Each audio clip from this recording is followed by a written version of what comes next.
Hello and good evening, and welcome to the Comics Experience Graphic Novel Club for the month of November 2022. We've got a really fun book this month. We, as I think longtime viewers know, we don't usually pick a lot of superhero books. When we do, though, it's usually one that's really special and really fun. This is a supervillain book rather than superhero book, but still, it's the kind of joyous thing that I think made us all excited about reading this kind of comic in the first place, you know? And I'm really, really glad to bring you Impossible Jones. And we are very, very lucky to have our guests here tonight, KARL KESEL and David Hahn, who are there and there. Yeah. Hi. Hey. Good evening, gentlemen. How are y'all? Doing great. Very good. Yeah. Very good. Excellent, excellent. Well, yeah, thanks for doing the book. It was a terrific book and a lot of fun. Thank you. Thanks. Yeah. My first question is always the same, and it's just because I kind of like this question, and I like the kinds of things it opens up. Why comics? Of all of the things you could be doing in your life, why comics? And particularly in both of your cases, because you've both been doing comics for a really long time now. KARL's been doing comics longer than I have. Your first credit, I think, is 1984. I opened in 1989. So that, you've been really doing comics a really long time. And David's not that far behind us, I don't think. So when was Trudyverse? That was 94 initially, 94, and really? then again Was it in 2000. 94? And in 2000, the first iteration. Yeah. Yep. So still in the same generation from my head, Yeah. So anyway, this is not an easy road that we're on, gentlemen. No. What is it about comics that thrills you, that makes it the thing that you have to do to express yourself? You want to go, KARL, or you want me to go? Well, I'll take a swing at it. I mean, I do it because, well, I can't do anything else. I'm not qualified to do anything else. But I mean, ever since I was a kid, this is all I wanted to do since I was 10 years old, and had decided I couldn't be a veterinarian because of the blood and hurting the animals and stuff. And comics just grabbed me and have never let go. I hate to say it, but it's a calling. I mean, I can't conceive of doing anything else with my life. And with my skill set, I really can't do anything else with my life. I mean, this is really, I experimented with film in college, and it took so long. You draw something and it's like there, and maybe it's not right. Maybe you're frustrated because it looks awful. But there's something about the speed of comics and how quickly it comes together, and how it can be put together by just a few people. David and I, Ryan Cody coloring, Comic Craft lettering. There's the team right there. And so you don't have a million fingers in the pot. You also don't have $1 million in the pot. But I don't know. I just can't think of doing anything else with my life. It really is a calling for me. Yeah, David. Yeah, that's, to me, it's the drawing part is what was my calling, because like a lot of comic artists, I was drawing since I was very young. I didn't necessarily know if I wanted to draw comics or not, but I also wanted to get into movie making and film. And I made a few movies in high school and that kind of thing. But film school is expensive, and it takes relying on a lot of other people to get something done. And it doesn't necessarily mean that your vision is going to be as accurate as you saw it in your head. And with comics, it's still not as accurate as you see in your head, but it's a way to at least have more control, and having a smaller team to put something together is that's the appeal for me. Yeah. Did either of you go to school specifically for comics, or just came to it the other way? Well, I did. I went to the Kubert School for 1 year. You did? Okay, excellent. Yeah, I would have been in their second graduating class, except while I was there, I decided, I was in the same class as John Tottleben and Tom Mandrake and Jan Duursema, and I was looking around at really talented people, and I was going, I don't got this. When I was in high school, I was like the school artist, And then you go to this place, and I wasn't even the B team. I was like the C or D team as far as talent went. And so I actually left after 1 year and went into an art school in Hartford, Connecticut. And I could not find anything else I wanted to do more. And so I eventually, moved down to New York City, started sending in samples to Marvel and DC until they got tired of me knocking on their door and gave me some work. But the school in Hartford was not a comics program, though, right? No, it was just an art school. In fact, yeah. it was a fine art school, and I'm not a fine artist by any means. Why I actually chose that school because it emphasized a much broader education, and I really enjoy math and literature also. And so that actually was part of the requirement of going to that school, is that you have this broad base of education. So that's really why I chose that. But the school itself was, really into painting, which I'm lousy at, and was really into performance art, which I don't understand. And but I met some really great people there, and friends to this day. And I can't really complain how it all turned out. In a sense, Karl, isn't like putting together your portfolio and knocking on the doors of Marvel and DC for a year or more, isn't that performance art? Right? I mean, in a way. In a way, you remind me of one time very early in my career. I was lucky enough to be sent to a show in Mexico City, and Denny O'Neil was there too. And Denny, he's a really quiet guy, really soft spoken. And I was on a panel with him, and as soon as he got on that stage, he was like this electric personality, and he's cracking jokes. And that was the first time after we got off, I said to Denny, "Oh, so you're supposed to put a show on?" And he goes, "Absolutely." Yeah, no, very much so. David, how about you? Did you go to school for comics or film? No, I went to university for a year and a half, and then I realized I was just wasting my money. It wasn't what I wanted to do. Didn't know what I wanted to do. So no, I didn't have any formal training in it. I was just fortunate enough to be able to meet people that were comic artists that could teach me some tricks here and there. I grew up in Albuquerque, New Mexico, and at that time, there was not a lot of comic book artists there. It was not a scene, but there were a couple that kind of helped me out. Yeah. And so what led you to comics then, specifically? Well, I read comics when I was a kid, but I didn't necessarily love comics. I loved things, and if there was a comic book of that thing, then I would get the comic. Like, I love Star Wars, so I would read Star Wars comics, not because they were comics, but because they were Star Wars. And same with, some superhero kind of stuff. But it wasn't until I was in my 20s that a buddy of mine who collected comics showed me what he had, Akira, like Akira #1 when it was published through, I believe, Epic, and it was in color, and I didn't know what I was looking at. I didn't know comics could look like this. I was used to seeing Green Lantern and just Western style, American style type of comics, and that kind of got me excited to see comics in a way I'd not seen before, and it made me think that that's the kind of point where I realized people draw these things. I mean, I always knew that, but that was the point when I realized that this is people's jobs, and that their style shines through, and that that's the kind of thing that people often will follow an artist because of how they draw and their style, not just necessarily following the story of the character. Yeah. And so I wasn't until in my 20s when I saw that issue of Akira, and then it wasn't until like 91 I saw an issue of I want to say it was Justice League Europe, and it was Bart Sears had drawn it, and I was like in a 7-Eleven on a spinner rack. And, I thought, comics here, see what's going on.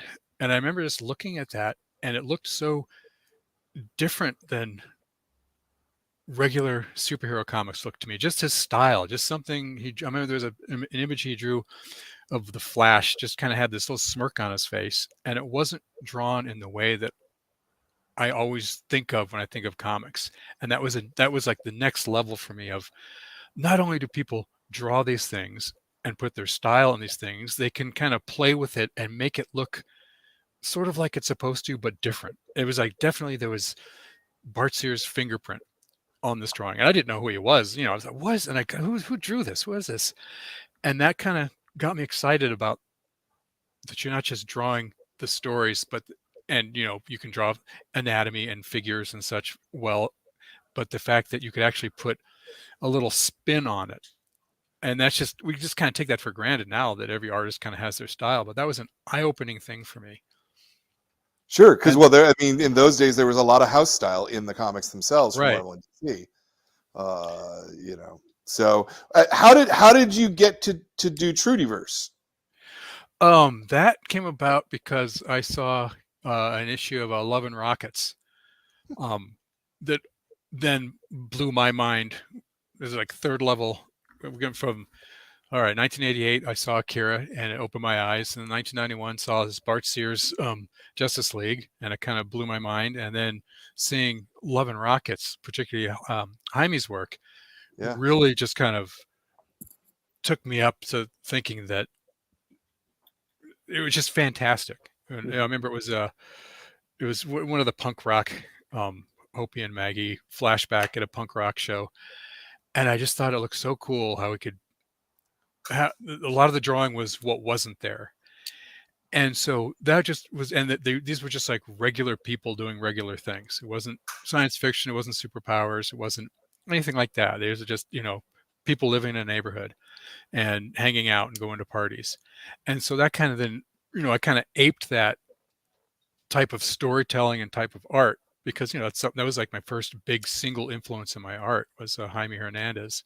And when I realized I'd sent samples to various companies, and it was my style just was not cut out for superhero work at that time. And I was pretty diligent, tried for a couple of years mailing samples in, but Trudyverse came about when I realized I'm going to have to go and start submitting to more alternative comic publishers. And that's when I thought, well, I'll just come up with my own story, and it's not going to be a superhero story. It's going to be, a Love and Rockets clone kind of thing. And so that's how that came about.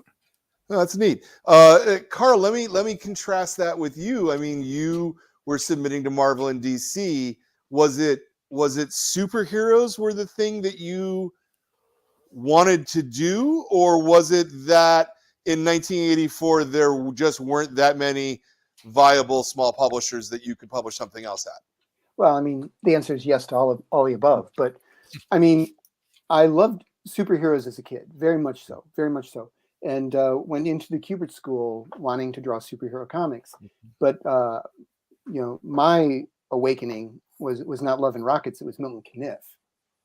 Because when I was in the Kubert School, Nostalgia Press was putting out collections of various old comic strips, and they had the Kubert School had their 3 volumes of the first 3-4 years of Terry and the Pirates, and I read that, and it like blew my mind.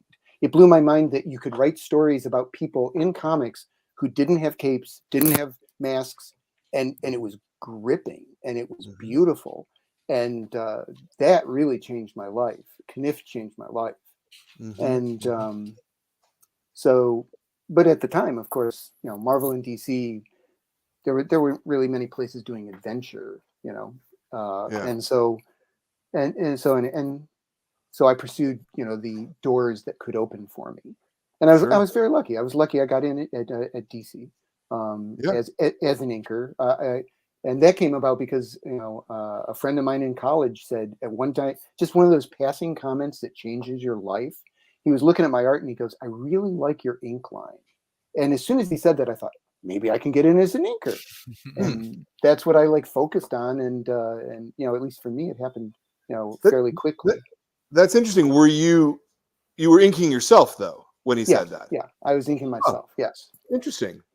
That's an interesting leap to get to sideways to get there. I think. I don't know. I like that. Well, I was just looking for a door. I was looking for any door, and and Karl can draw. I'm going to cut it. Karl can draw very well, which really helps with inking over my stuff. And I'm just surprised that you're not a penciler, Karl. I mean, you're a fantastic inker, but I just look at your stuff and I think he can draw too. Yeah, but He'll say, I can't really draw that much that well. no, he can.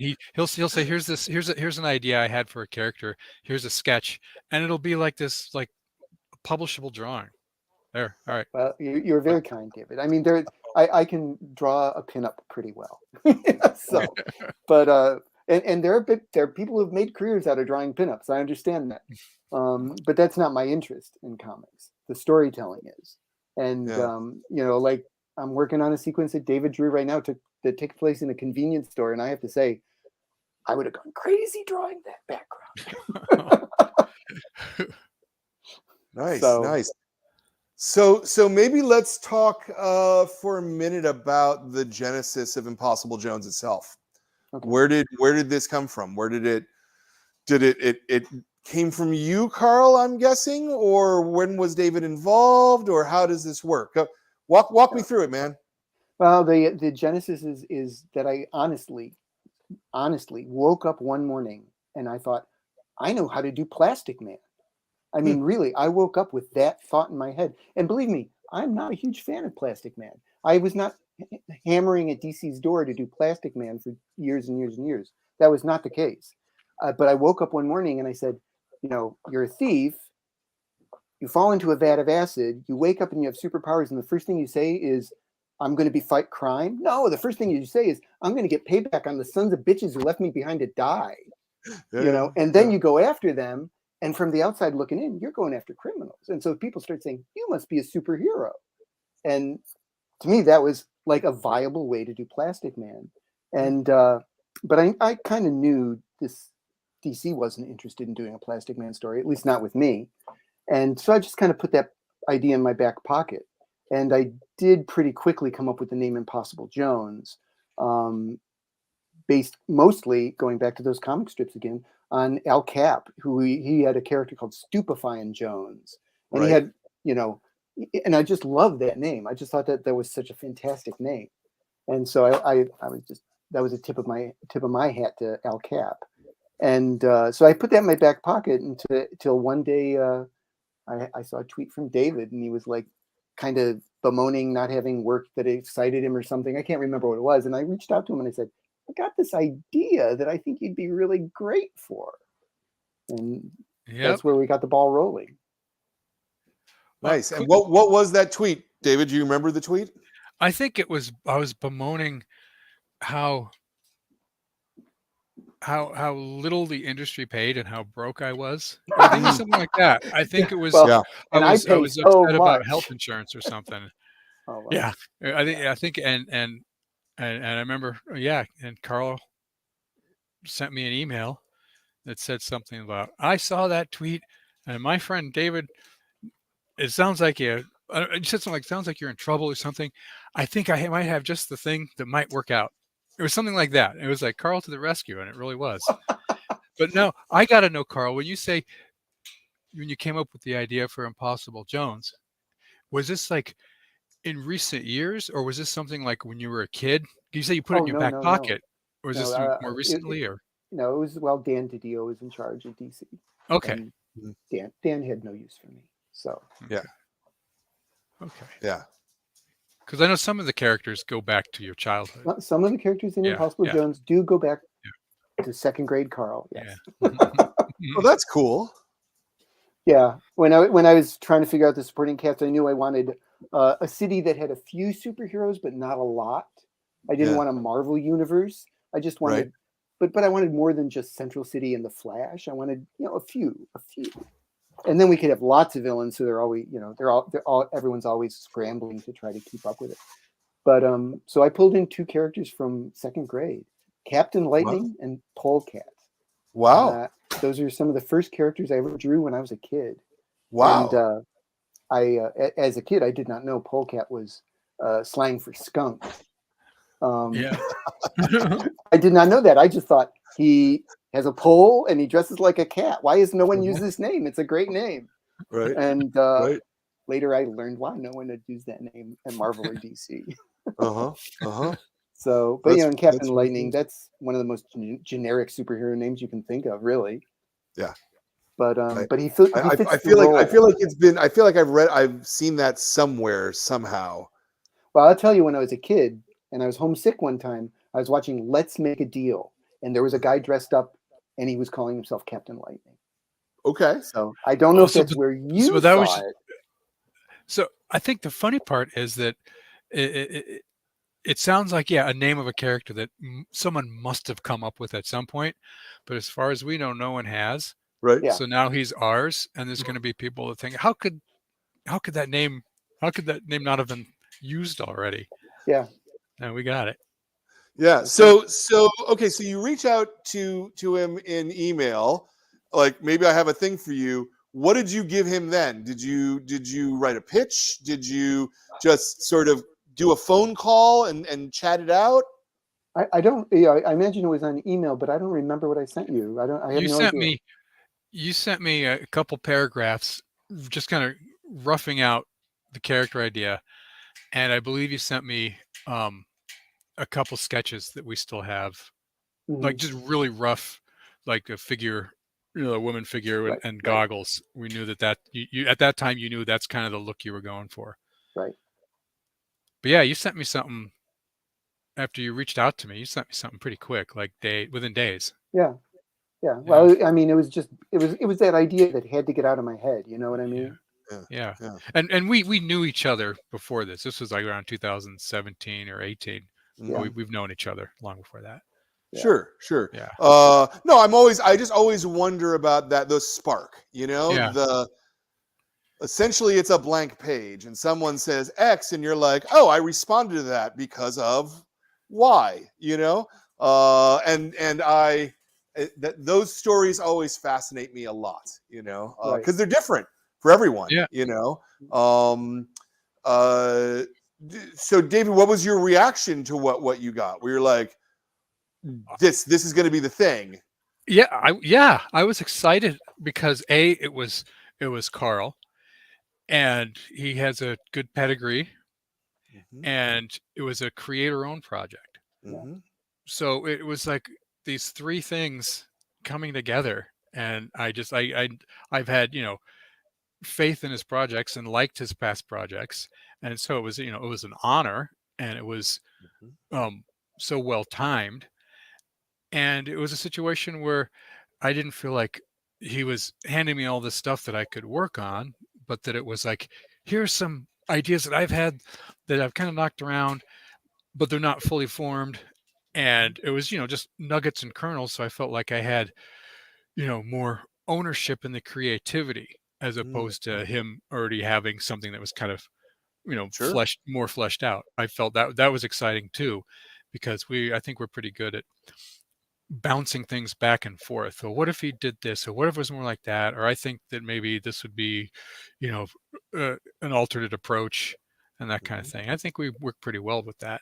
I really enjoy working with David, the collaborative process. I mean, anytime I really respect and expect that David will call me if I'm wrong. If there's something that's not up to snuff, I need to be working with someone who will tell me that. And David will, and 9 times out of 10, he's got the solution. It's a great idea, and we go with it. Every so often, maybe I'll say, okay, you don't like this. What about this? But that give and take is really essential to working with anybody, obviously. And David's a smart guy. I'm lucky to be working with him. Thank you. Yeah. So how long did it take you to go from sort of that initial outreach to putting together a pitch? Well, we didn't really put together a pitch. We never approached anybody with it. Yeah, it was it was just like it was we went right to Kickstarter with it once we had Okay. So that was I had just finished a Kickstarter that I did with Tom Grum at Section 0, and actually had started a second one with him that kind of stalled, and I needed another project to work on, and so we kickstarted Impossible Jones very quickly. Yeah. Okay. And it failed, by the way. Yeah, I pulled the plug on it. We launched it as what would have been a floppy, you know. Right. But on Kickstarter, floppies cost $10, $12, $20, you know, Sure. because it's expensive. And at that point, I had only done like one, maybe two Kickstarters before that. I did not have any sort of rep in the Kickstarter field, you know, of backers and supporters. Sure. And I really didn't know quite, I didn't have my network set up of people I knew, you know. And so very quickly, you know, and when I did Section Zero with Tom Grummett, Tom and I known quantity, but even Section Zero had actually come out before through Guerrilla Comics. Right. Sure. Image. Exactly. So there was an awareness of it that made it interesting to people. Whereas Impossible Jones was unknown. It was like, what? Who is this? You know? Yeah. And very quickly, at least, I could see that if I spent a month running a campaign for an Impossible Jones Kickstarter, I didn't feel we were going to make the goal. And so very quickly, I actually pulled the plug because I didn't want to waste a month of my life doing that. Yeah. And so then David and I regrouped and decided, well, the Section Zero, that was a hardcover, you know, graphic novel. Let's do it that way. And we still structured the book, probably because of my training, as 4 individual comics. Really, the chapters break into comics very easily. But when we went back on Kickstarter, it was for a graphic novel, and that was successful. Because of the higher price point, or because you had learned more tricks about how to make Kickstarter work? Yes to both. You know, I mean, you know, quite honestly, as soon as I thought that this first one's not going to make it, I actually started. We were doing these things that I called imp prints, which teamed Impossible Jones and Little Prince with other Kickstarter characters that we offered through their Kickstarters. The Hero Business, The Few and the Cursed. There was a few different Kickstarters that we did prints featuring Impossible Jones with their characters. This was to build awareness of the character, obviously. And I do think, and I, you know, right now David and I are doing a series of floppies, you know, which are teaming up Impossible Jones with various characters from her universe. And I have had people say, I don't support the floppies; they're too expensive. When you do the collection, I will get that. When you do the hardcover book, I will get that. As a guy who owns a comic book store, let me just very friendly say, don't use the word floppies. Let's call them periodical comics, because and people like periodical comics when they're public. We sold a good number of Impossible Jones as a periodical comic, and we sell plenty of periodic. When you call them floppies, you make them sound not good. You know, I understand. That's just my little bugaboo, and I won't ever mention it again. No, I respect that. So say it again. Periodical, just periodicals. Yeah, periodicals, yeah, or comics. You can just call them comics. Okay. I don't think that anyone has a problem with calling them comics. You know, and I think that fundamentally, this business is structured on serialization and getting money multiple times during the process of work.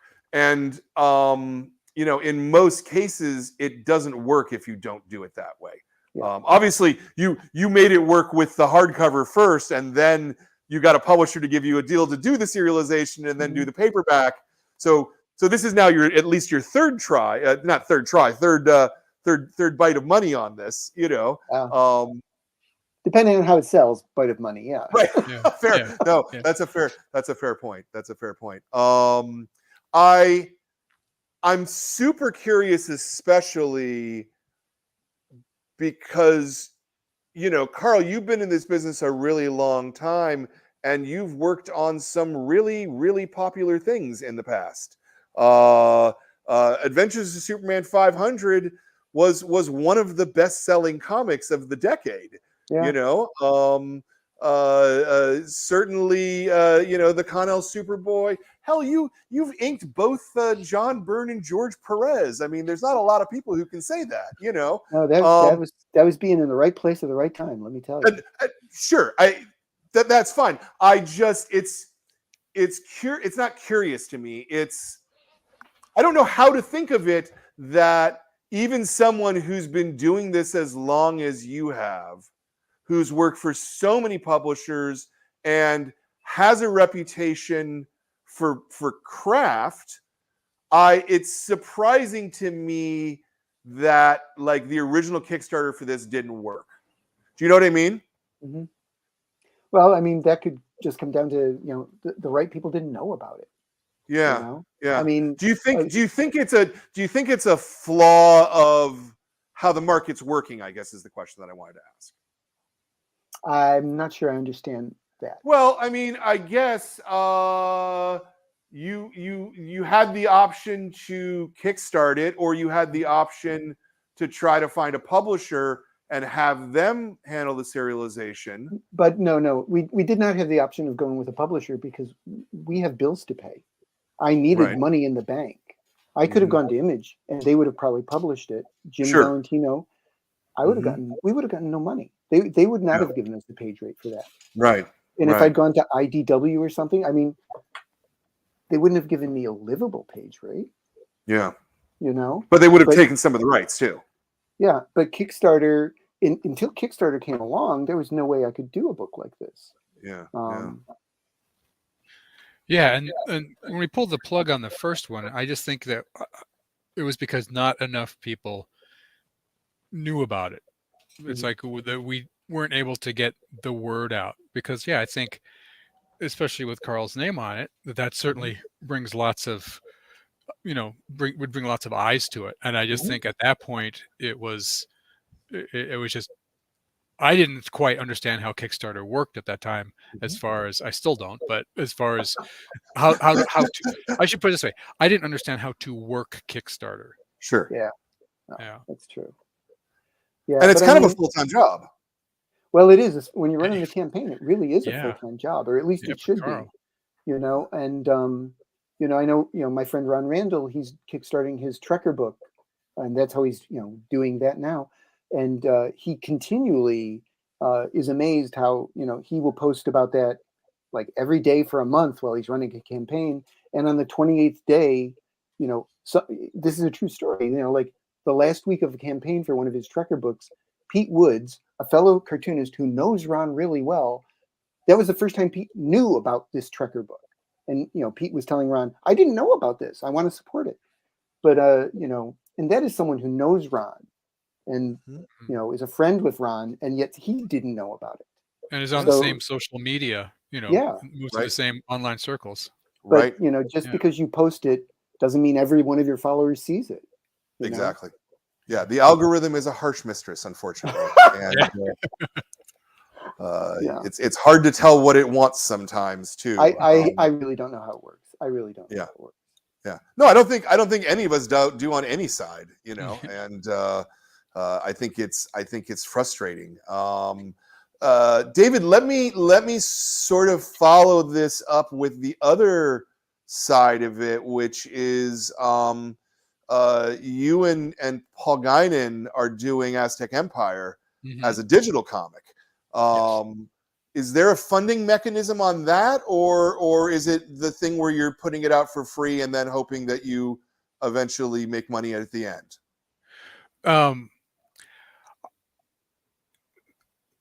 More the latter. I know there's a Patreon for it. Yeah. But like Karl with Impossible Jones, Paul and Anina are the ones that kind of like handle the heavy lifting when it comes to that kind of thing. Sure. And I'm kind of even though I'm the co-creator, I am fortunate enough to be insulated from the having to figure that kind of stuff out. Yeah. If that makes sense. No, it does make sense. And the only reason I'm asking, and if this is all too intrusive, guys, please tell me to shut up, okay? I'm just, again, as a guy who sells comics for a living, it is critical to me that you can make money to produce comics. Yeah. Right? Oh, of course. That's really, really important to me, because if that doesn't happen, then you don't make comics, right? Yeah. And right. Particularly looking at guys who have had strong, but maybe not like superstar careers, having hard times finding a funding mechanism for their work, to me, is a challenge for the industry. That if there's something that I can do to help solve that or figure it out, I would like to do those things. Well, thank you. As with Aztec Empire, as ominous as this sounds, and it is not meant to sound ominous, but when Paul and Anina pay me, I don't ask where the money came from. I mean, that sounds shady, but it's not. It sound it's like they robbed banks. I know. It's like, though they pay me to do it, and I know they work very hard, and I don't ask them, well, where did this come from? And I'm just, because I know it's, more than likely coming out of their own pocket. But I just try to do my best. Yeah. Yeah. But yeah, we need a mechanism so we can all get paid what we're worth. Everybody on the on the chain. And once upon a time, that mechanism was publishers. Yeah. So it disturbs me that people of your quality are having a hard time finding publishers willing to bankroll you enough to make things happen. Right.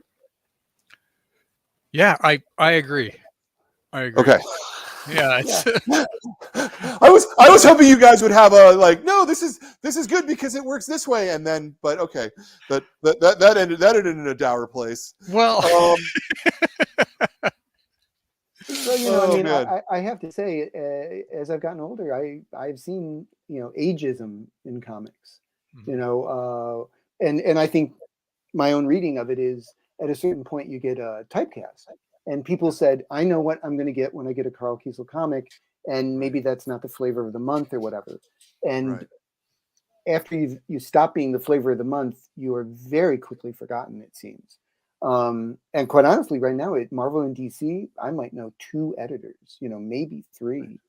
And it used to be I would know all of them, And editors are just people. They call the people they know. I need help. Hey, Joe. I'll call Joe, and that's just the way of the world, Yeah. They also don't really fundamentally publish comics like this any longer, anyway.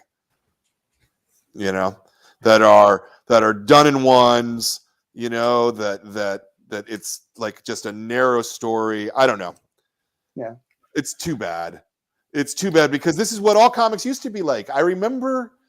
This is why I liked comics, because they were like this, Yeah. And then they're like, oh, they're Batman and Superman are in the same universe. Well, that's cool, Yeah. Anyway, rawr, rawr. Okay, so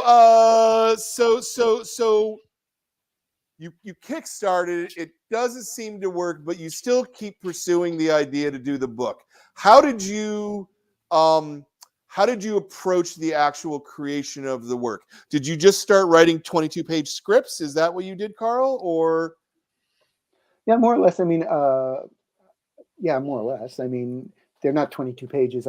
One of the great things about doing this book is if they become 28 pages, they become 28 pages. Sure. And I may have taken over advantage of that. I'll let me put it that way. Yeah. But I mean, not advantage of me, but yeah. But I mean, when I sit there and I say, I remember begging for an extra page in an issue of Superboy or something, one more page so we can just give this a little more space to breathe. And it is a great privilege to be able to just say, yeah, I need that page. I'm going to take it. And I hope at this point I have enough self-discipline that is not, that I don't really pad stories. I really try very hard not to pad my stories. It does not seem indulgent. No. Yeah, indulgent. There's the word I was looking for. Thank you, David. Yeah. So, but yeah, I believe I just wrote. David and I work. I think the first one I wrote full script, but after that I started doing plot dialogue with David, because David just brings a lot to the table. And why just if he's bringing it to the table, let's not leave it on the table. You know what I mean? Yeah. And so, what does a plot look like? Is it just 3-4 pages, maybe, or No, 3-4 paragraphs? I generally and have always done this way. When I worked on Superman and Superboy, my plots are 1 short paragraph per panel.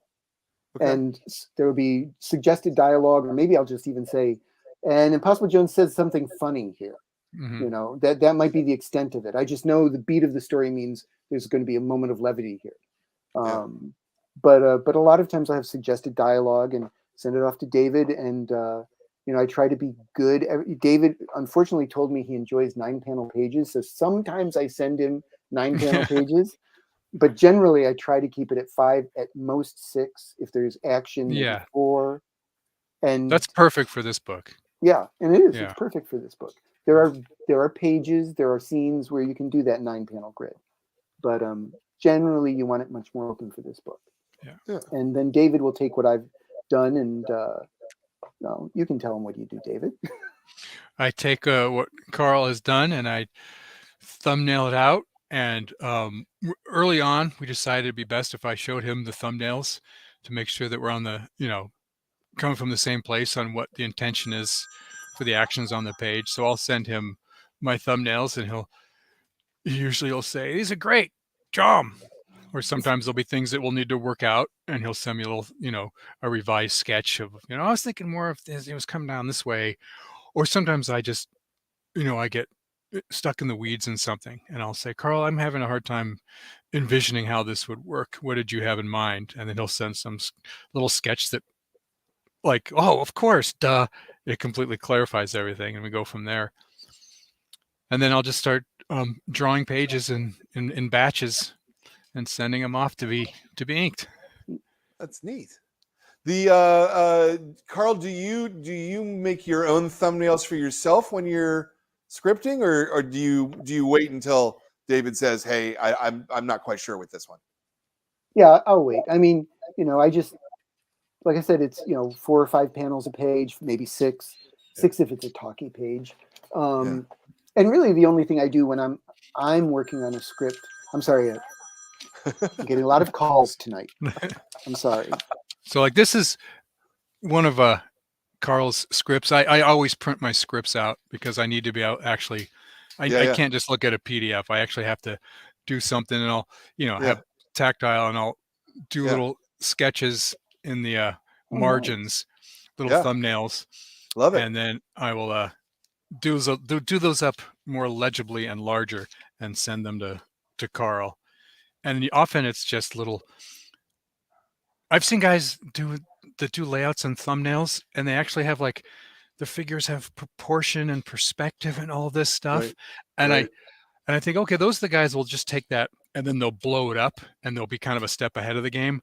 But for me, it's more like trying to capture the emotion of what is happening and being able to convey it to Karl. Like, okay, Impossible Jones is angry in this panel, so I'll just draw like a little rough little figure with the little, icon shorthand frowny face or something like that. Very, very simple, because I'm just trying to convey the emotion for each panel and the flow of action.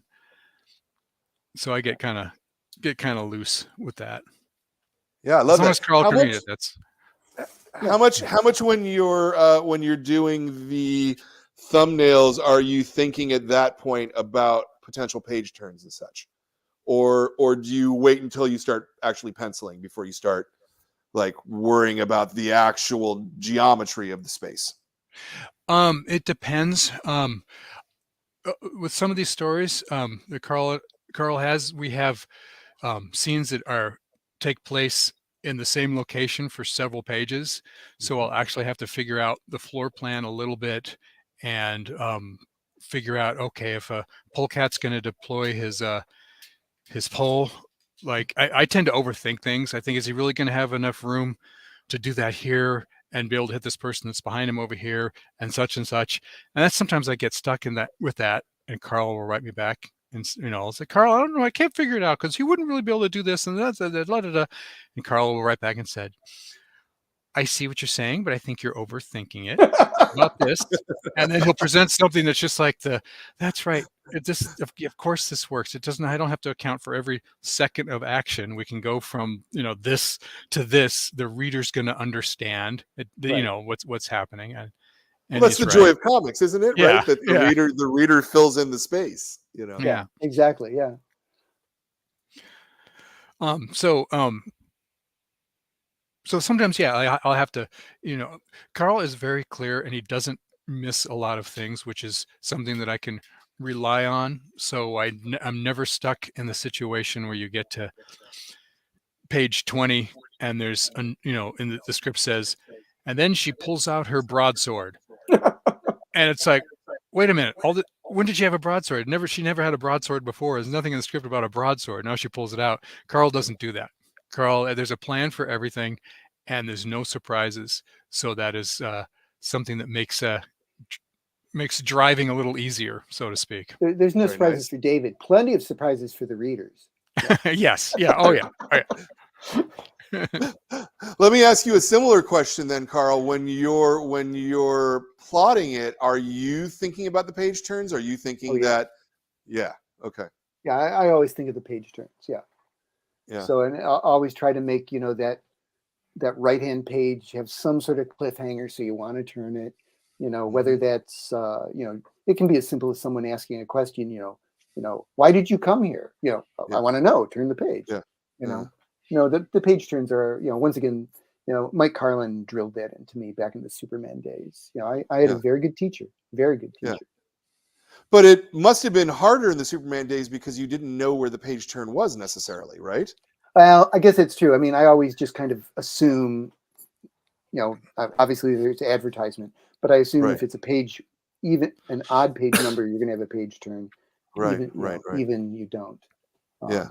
That's not always the case in Marvel and DC, but that's always how I wrote it. Yeah. We don't have to worry about a got milk ad. Yeah. Jumping up in the cliffhanger. Yeah. Yeah. No, exactly. David, you work physically, yeah, not digitally? I go back and forth. Oh, okay. A little of both. But what I usually do is my process is after I've got my thumbnails approved from Carl.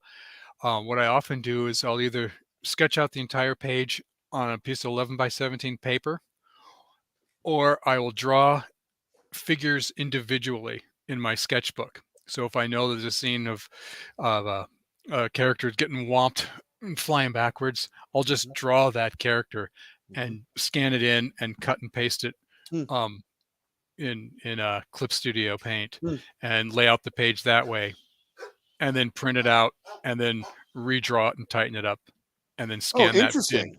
So yeah, so I'll have digital and actual physical medium. That's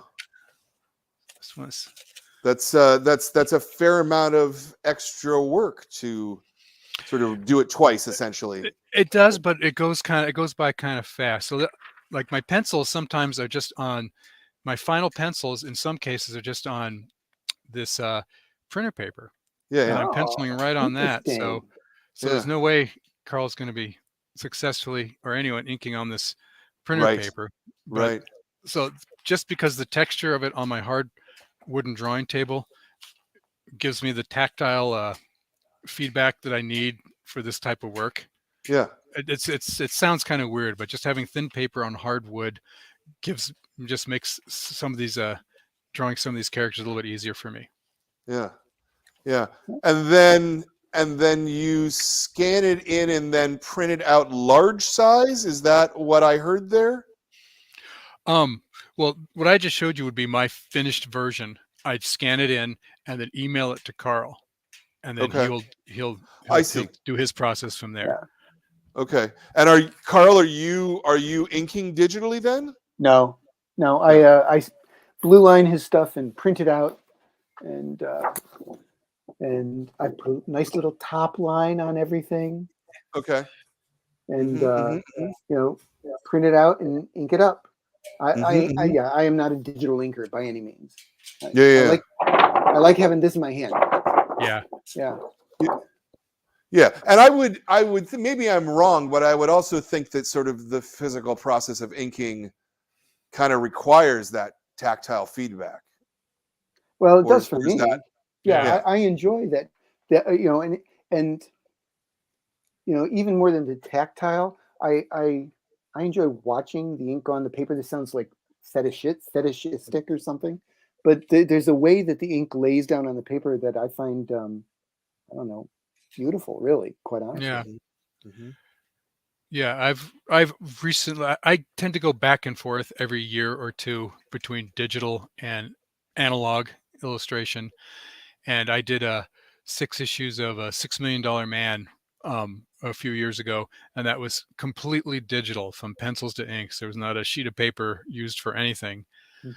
And then I often would ink digitally when I'm doing something where I'm inking myself, but lately I have just it's not been as pleasurable to ink digitally because you tend to be it's easy to zoom in on something and then start getting really fussy. Mm, And then when you mm, zoom out, you realize that was just a little teeny tiny head in the background no one's going to care about. mhm, And I don't like how a stylus feels on a Mm. screen. mhm. So for my own projects or my own sketches where I'm inking, I've also I do it analog as of late. Mhm, mhm, mhm. Yeah. One of the things I hear a lot from people who are penciling and inking their own work. So it's pretty rare that I talk to an inker separately. This is why I'm following up with this question. Is that people tend to say that penciling is a well, they've never said it this way, but it's more of a hot activity where they're active, their brain is really thinking, they're problem solving, Yeah. and that inking is a much kind of colder Yeah. process. Is that as true when you're doing someone else's pencils? I think so. Yeah.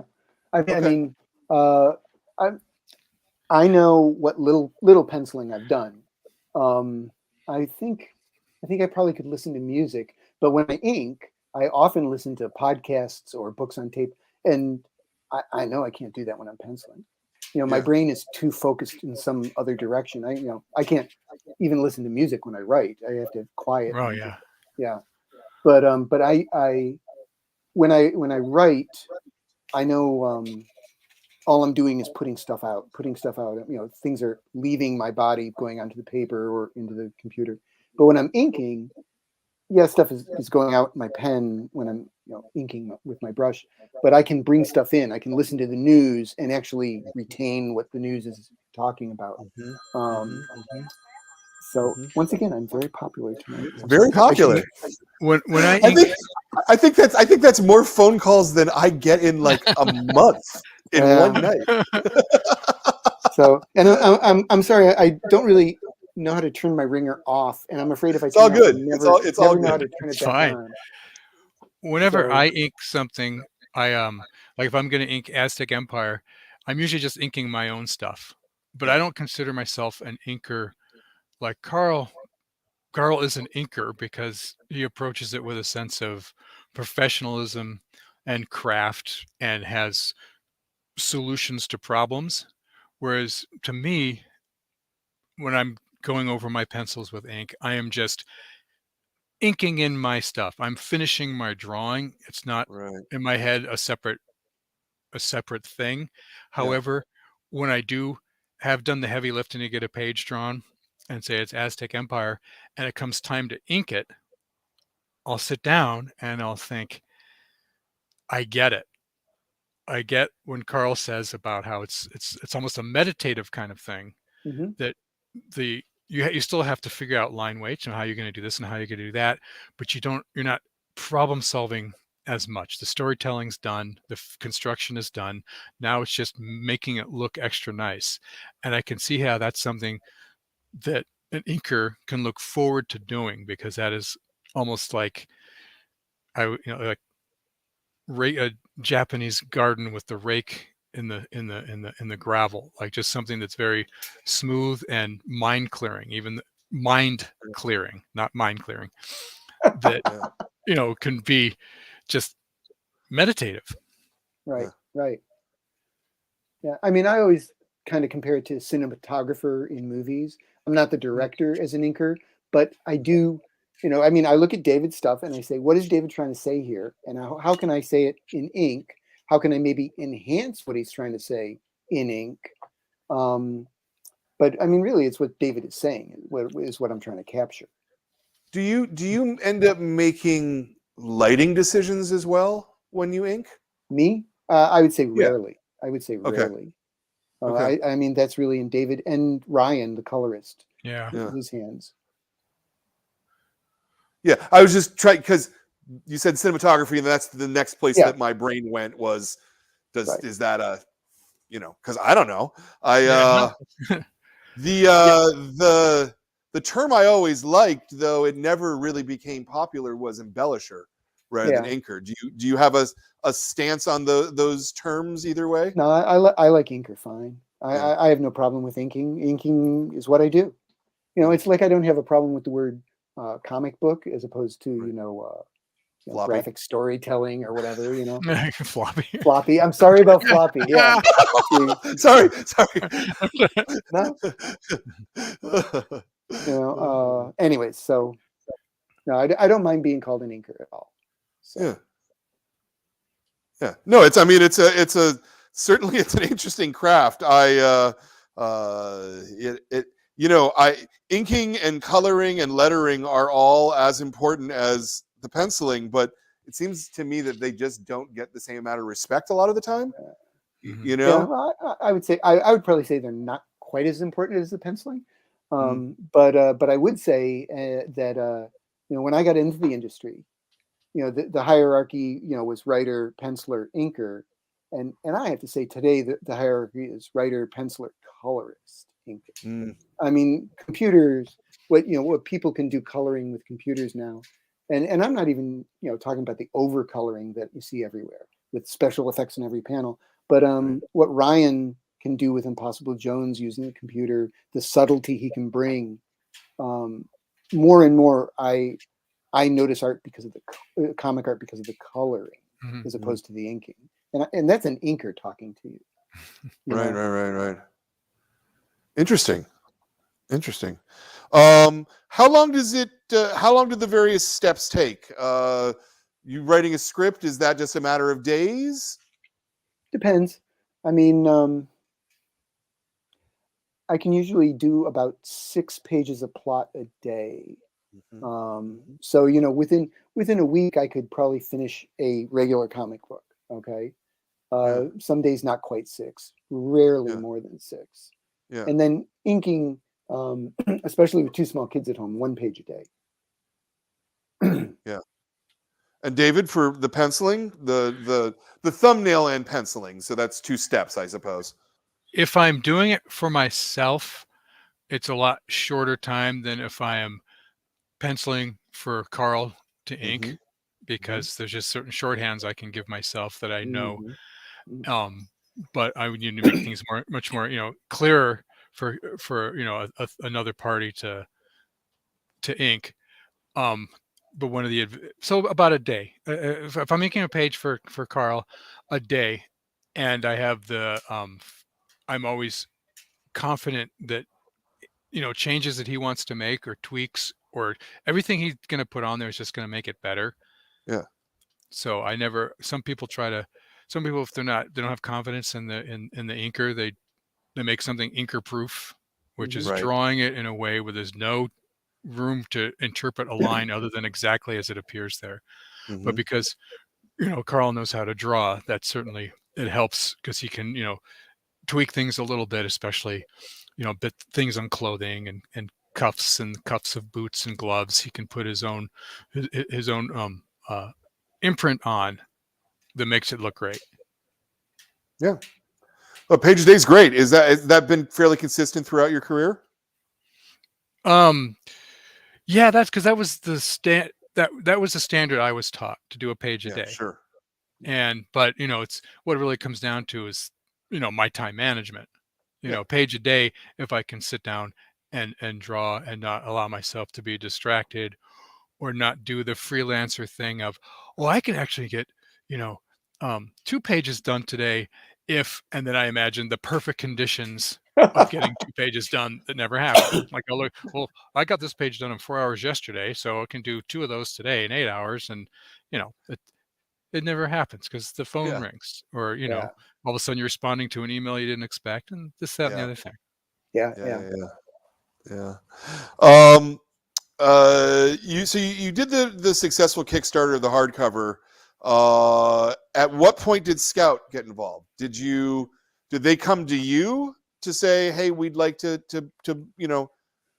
bring it to the direct market, or did you start shopping it around? Well, I mean, I had the idea of shopping it around. Yes. I had talked to some people at Image. They were not interested, just because it is a very straightforward superhero book, which really isn't the Image thing generally. Right. So I didn't take offense at that. But through Kickstarter, I had gotten to know Charlie Stickney, who does a book called White Ash, and at that point, Charlie was getting very involved with Scout, and I admire Charlie as a craftsman and as a businessman. And I thought, if Charlie's, looking at Scout, I think they're worth looking at.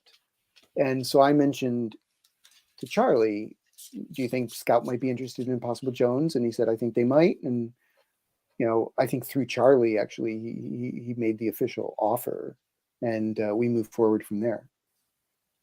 Yeah. Only because they're a relatively new publisher, how would you overall say they compare with other publishers that you've dealt with? Well, I mean, it's very different because, I'm much more involved with the Scout publication than I was even with the Image Comics Section Zeros and stuff like that. And part of that is by choice. I have a pretty strong idea of how I want the book presented. And so quite honestly, I asked if it was okay if I helped, put together the inside front covers, and stuff like that. That was my choice, but they were very happy to let me do that. And I, for better or worse, I find almost every stage of making a comic very interesting. And and I've enjoyed learning more about the retailing business because I have to worry about that more, now. Sure. So, but anyway, so, the idea of, getting the book ready for press, I never had to do that with Marvel or DC or Image, but of course Scout says, well, we need the pages and we need them ready for press. And so that's up to me. And that takes me a day or two. But like I said, I actually really enjoy that. I enjoy knowing that the book is going to look a way that I'll be proud of, quite honestly. Yeah. And does that mean that you also then effectively working as the editor of the book, in terms of traffic management, in terms of making sure that the books get from the colorist to the letterer and everywhere they need to go? That part of trafficking, yes. We through Scout we do have we work with Nicole, and I can't remember how to pronounce her last name. I'm very sorry, Nicole. And she is our Scout editor, and many times, she'll reach out to me and say, this is the schedule at Scout, so we need the pages from you by this point. We need a cover from you guys by this point. Right. But she also will read over what we've already published, as Kickstarter books, and go, well, you spelled this wrong, and the punctuation here is wrong, and you have 3 ellipses here, but you didn't follow it up over here. And so she cleans up our act for us. It's up to me to get those changes made. But believe me, the Scout versions of the stories are a little bit more clean and well presented because of Nicole. And she does, at this point, actually, I send her the plots I'm sending to David, because I go, you're going to edit this book later on. You might as well look at it now. And so absolutely, Nicole has stepped up as another sounding board, and she will often say, this scene I really like. Maybe this scene is a little weak. I once again, I'm working with some people I respect and who have a good head on their shoulders, and so I listen to what Nicole says. Yeah. So well, that's great. Yeah. Have you gotten any notes, David, on the art side editorially? Just from KARL once in a while. But yeah. Yeah, I don't think Nicole's ever, at least to me, said anything about the artwork. Okay. You guys are doing a second series of Impossible Jones. That wasn't kickstarted, was it? Yes, we are. Yeah, we're doing a Oh. second series of comics, not a hardcover. Okay. That will. We were going to, at least, my plan was, well, it was successful as a hardcover the first time around. Let's keep doing that. But the amount of money you have to raise, that's a lot, and so we decided to aim a little smaller and do comic books instead of graphic novel this time around. Yeah.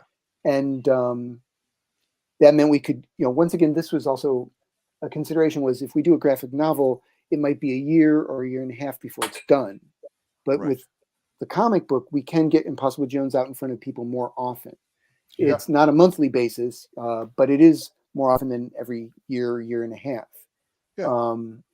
And the idea was that my original idea was we would do 4 team up books and really this would be a chance to explore her little city and the supporting characters and the people around her a little more, really flesh out her world. And I just instinctively, that's what I wanted to do next. I wanted to get to know the people around her and the places she hangs out and stuff like Sure. that, and the idea originally was we'd do 4 of these comic books that would be the size of a regular comic book. And we could do that in a year, maybe a year and a half. And so the first one was 28 pages. And the second one became 38 pages. And the one we're working on now is 48 pages.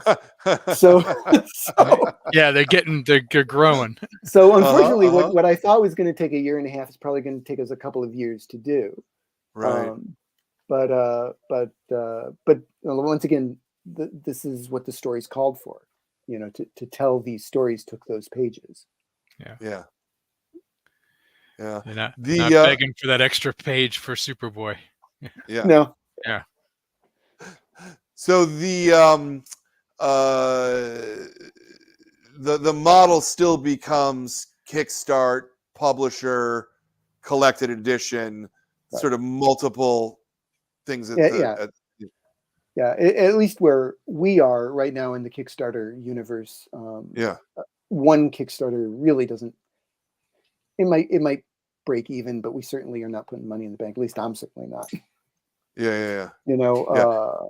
And I got kids that are going to go to college someday, I hope so.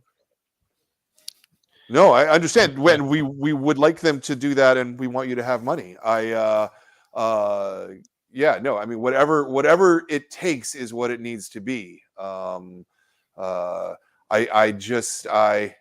I wish things were a little more coordinated between all the different channels a little more, because it's such a wild west out there, Yeah, no, it is. I think it's very difficult as a retailer to know to pay attention to what's happening on Kickstarter, because there's just so many things, and then so many of them never end up materializing, Right. is the bad part, Yeah, well, I know Scout, at least for us, we have the first few Kickstarters we did had a retailer level, and Scout asks for you to not do that because they want the first time Impossible Jones to be in a comic shop to be a Scout comic. Sure. Sure. So, and they can get more Impossible Jones into your shop than I can through Kickstarter. Yeah. No, I mean, I suppose there's so many challenges there. I have strong feelings, but I never want to tell anybody do it this way or because it's more important to me that you guys are able to to make money doing work, right? Mm-hmm. Like that's the critical part, is that you can do it and pay your bills and send your kids to college and do the things you need to do. That's more important. So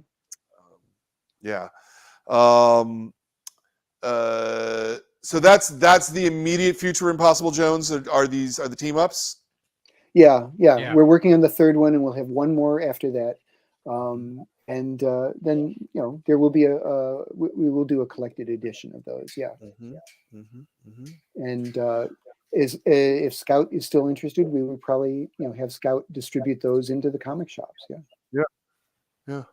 Do you how far do you see this going potentially? Could you Could you write Impossible Jones for the next 10 years if the market wants it? I mean, I certainly think the stories could be there. Sure. Yeah. And, I mean, at the same, I will say this. One of the unexpected things that happened with Impossible Jones is a supporting character really became a fan favorite. I mean, it was astounding. There's a character called Even Steven, and it's to the point where every time we kickstart an Impossible Jones comic, the stretch goals are Even Steven solo stories that we put in the back of the comics.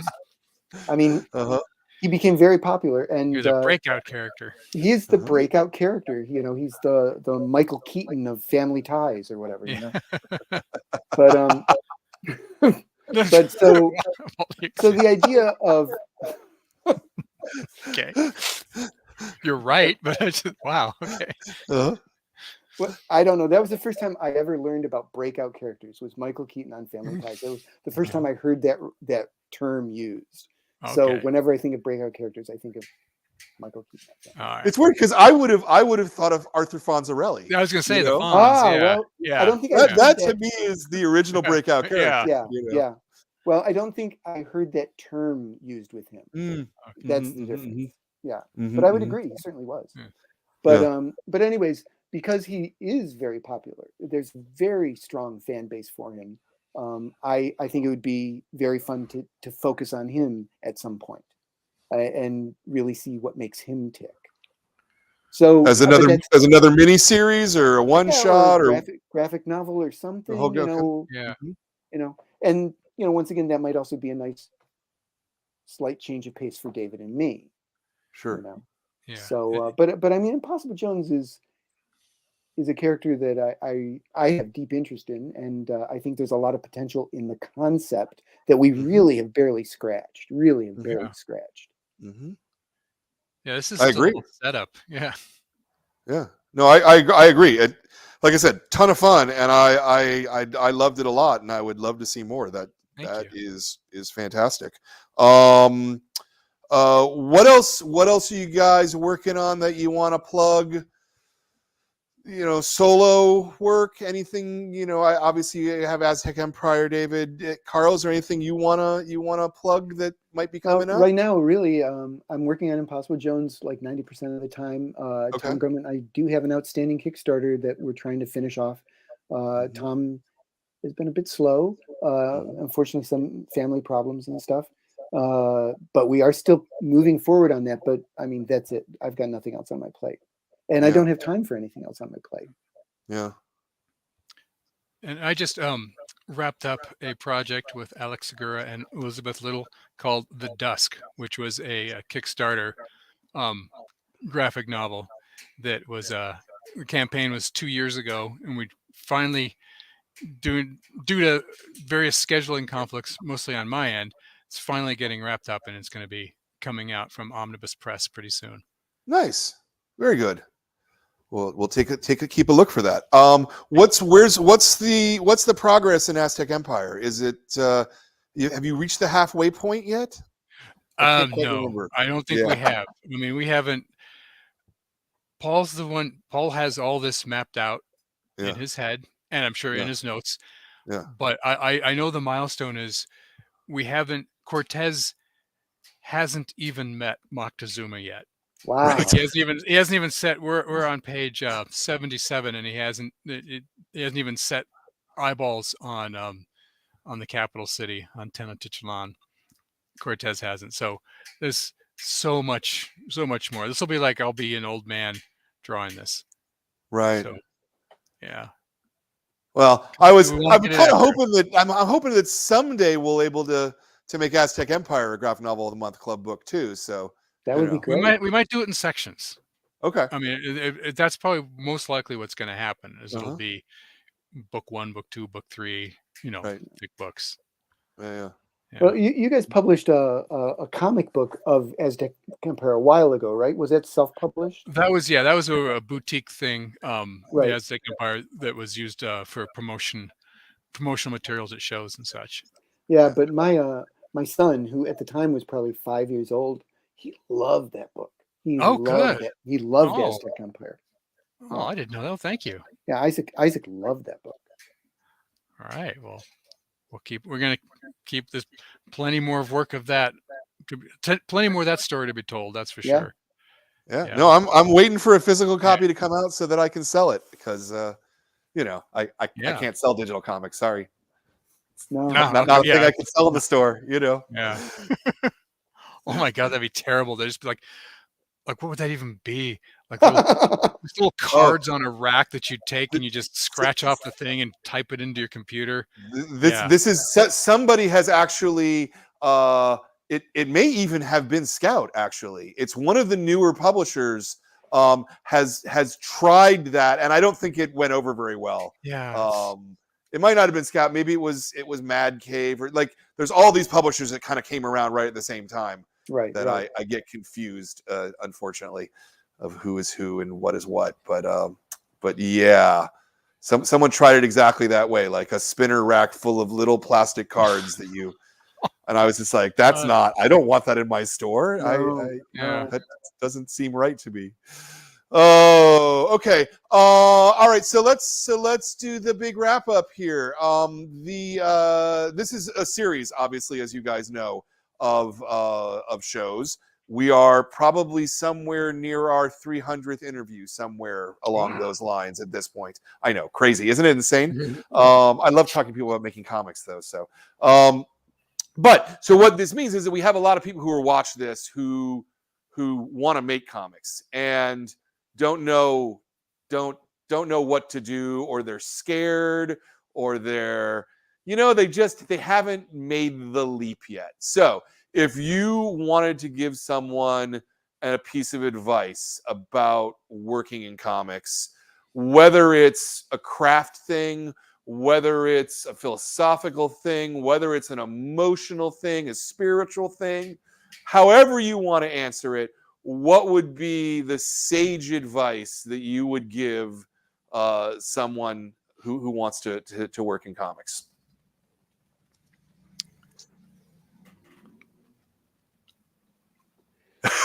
I guess on the line. I guess I go back to what I said almost at the beginning. It's got to be a calling. It's just got to be a calling. It's got to be a question of that you almost really can't imagine yourself doing anything else. You've got to love this. That's why you got to do it. That's why you do it, because you love it.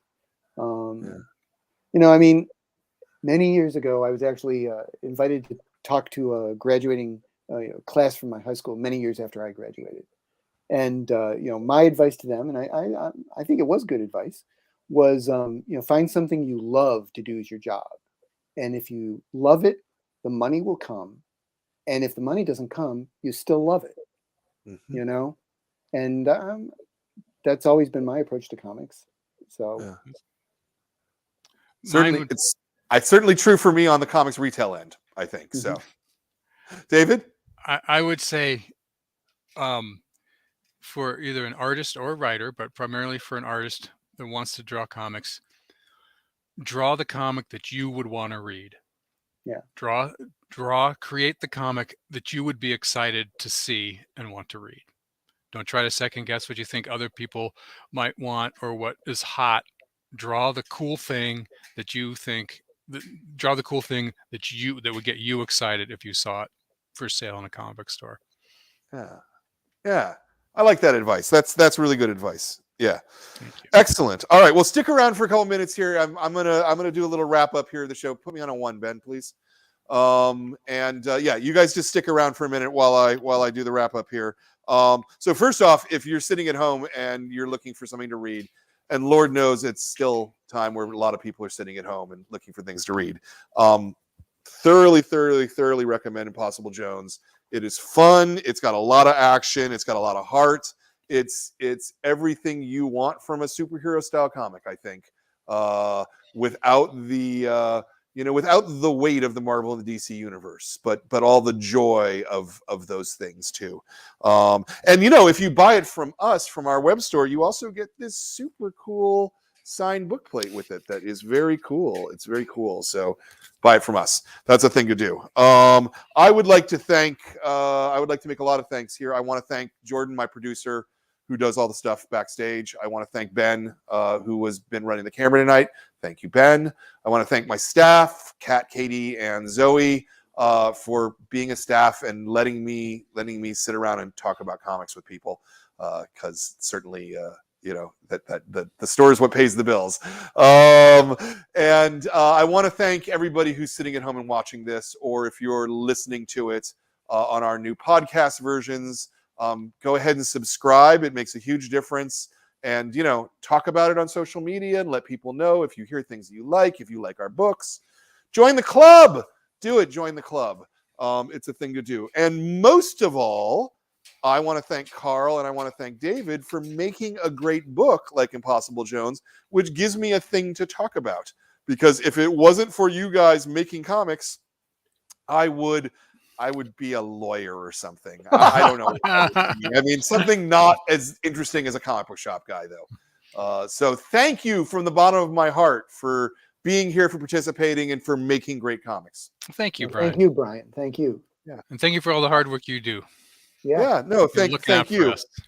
Yeah, no, thank you guys. Next month's adult club book will be this Forest Hill Bootleg Society, by Dave Baker and Nicole. I'm going to go with Gao, but it might be Goo. We'll find out next month. That show will not be broadcast from the store. It's going to be broadcast from the Moscone Auditorium in San Francisco at Fan Expo. And we'll have a big, loud crowd probably yelling, probably. So that should be really interesting. And then next month's kids book is a lot of fun. Alcato and the Turnip Child, by Isaac Lenkowitz, I believe is how you pronounce that. This was a lot of fun. All the kids are going to love this. I love comics. I love talking about comics. Thank you so much for being part of our world of comics. We'll see you next month.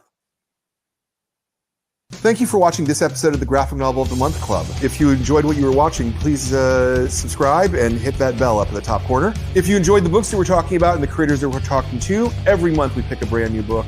The staff votes on it. It's a program that helps keep our store alive, and we'd love to have you as a member. You'll get a new book every month. Just follow that URL at the bottom of the screen.